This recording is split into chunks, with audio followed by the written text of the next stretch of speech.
Eu tenho uma inquietação muito grande na minha vida desde muito tempo, desde que me conheço por gente, que tá extremamente relacionada à linguagem. Eu sinto como se as palavras que a gente tem, os métodos que a gente tem de se comunicar, nunca são suficientes pra gente realmente falar o que a gente quer falar. Ficam só migalhas do que realmente eu quero dizer ou do que realmente eu sinto. E ficam uns farelinhos assim que estão ali jogados com o que eu digo com a palavra. Mas o que eu sinto dentro de mim é uma parada muito... E aí a gente parte para as outras formas de se comunicar. Artisticamente, por exemplo. Aí vai pro desenho. Aí o desenho se aproxima um pouquinho daquilo que tu quer dizer. Não é o suficiente ainda. Aí tu vai pra cerâmica. Tu constrói algo tridimensional que tenta, de certa forma, traduzir alguma coisa. Ainda não é aquilo. Tu vai pra pintura. Faz uma pintura, às vezes, super abstrata. Talvez seja isso. É uma música. Essas coisas vão se aproximando um pouco mais do que aquilo que você quer dizer.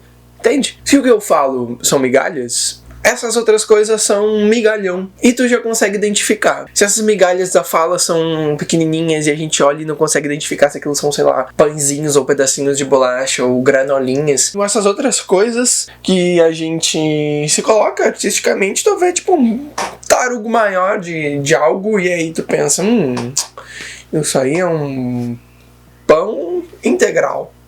E o que eu tava falando era sobre pão integral. Às vezes o que eu quero dizer é que eu tô sentindo como se tivesse uma forma meio gelecosa e que escorre, que tem coisinhas felpudas na ponta e que tem um cheiro muito forte de algodão doce, mas que ela é gelada. Como que eu digo que é isso que eu tô sentindo? Essa tentativa de traduzir as coisas que a gente sente e a capacidade humana de criar palavras. Qual o sentido de uma palavra solta, sozinha, se ela não tá contextualizada numa frase? E o que são letras se não um amontoado de linhas? E que a gente dá um significado e um som, tipo um P, um M, doideira isso. E se a gente para pra olhar para as outras culturas? Por exemplo, acho que é o japonês, que eles usam as palavras, a construção das palavras deles se dá através das imagens. Uma vez me mostraram que parece, posso estar falando alguma coisa errada, mas que final do dia ele era um desenho, tipo, né, eles fazem aqueles desenhos todos com tracinhos e coisinhas, mas se para pra olhar a construção daqueles tracinhos era tipo um horizonte, tinha uma bolinha e algumas outras coisas, que aquilo representava o pôr do sol, tipo o horizonte aqui, o sol se pondo. Eu pensei, ai meu Deus, nossa, cara, linguagem. A linguagem pode se dar através de tanta coisa.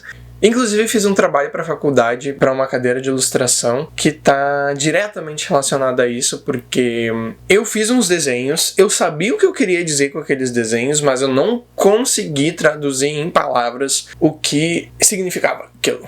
Então eu coloquei apenas questionamentos. E eu vou rodar aqui para vocês darem uma olhada. Chama Nada Dito, Algo Feito. E ali meio que eu levantei uns questionamentos, assim, de umas perguntas que acabam me atravessando, de como significa o subjetivo. É possível falar sem dizer nada? Óbvio, sim, super é possível falar sem dizer nada. Mas qual é o entendimento disso? Será que esse entendimento é muito particular? Com certeza, né? Os entendimentos que a gente tem das coisas partem muito da nossa bagagem, das coisas que a gente já vivenciou. E como é particular o significado das coisas, né? Óbvio, existe o significado incomum, né, geral, social, que se alguém te falar pote, tu entende, tu vê um pote na tua cabeça. Como é esse pote? É um pote de vidro com uma tampa verde e aqueles que tem um furinho em cima para sair o ar?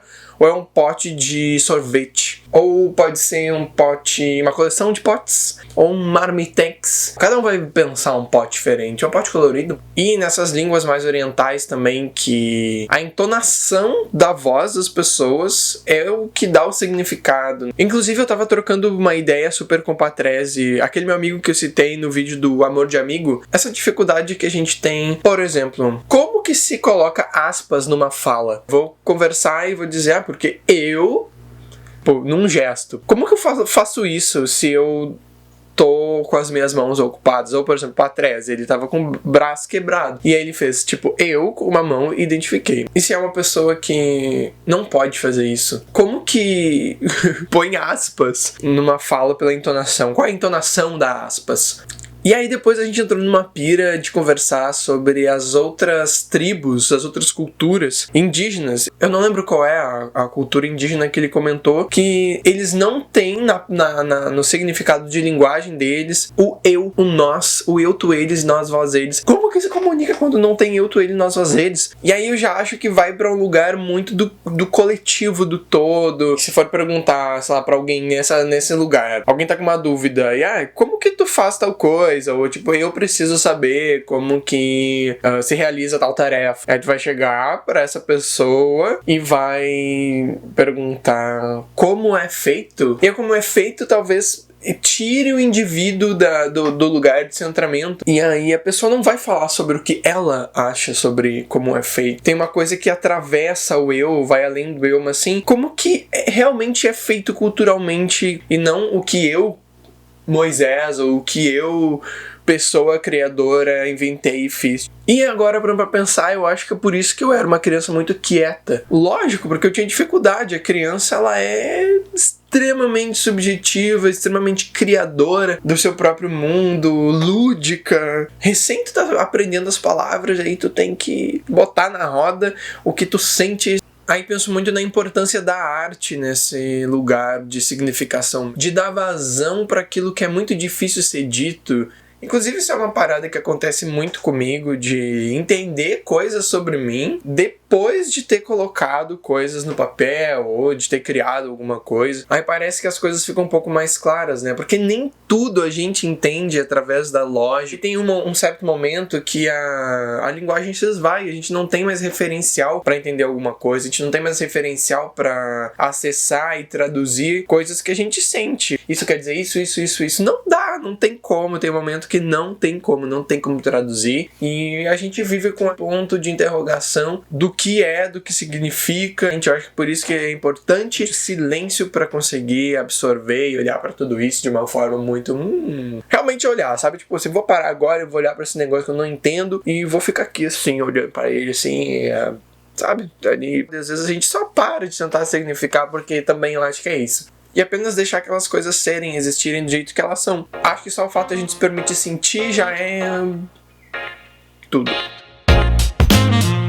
Mas é isso, galera. Fiquem aí com esse questionamento de o que é a linguagem, e se vocês tiverem ideias do que é a linguagem, me falem, comentem aí, porque é sempre bom a gente enriquecer o nosso vocabulário, o nosso dicionário subjetivo da vida e particular. E no mais, curte, compartilha o vídeo, se inscreve no canal, tem aquele lance do sininho ali que tu aperta para receber as notificações do vídeo, só apertar ali, ó. Até o próximo, um beijão e tchau! Vocês viram que a vinheta mudou? A vinheta mudou. O papelzinho agora, papéis. Ó, só o que temos agora.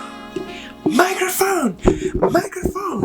Yeah! É sobre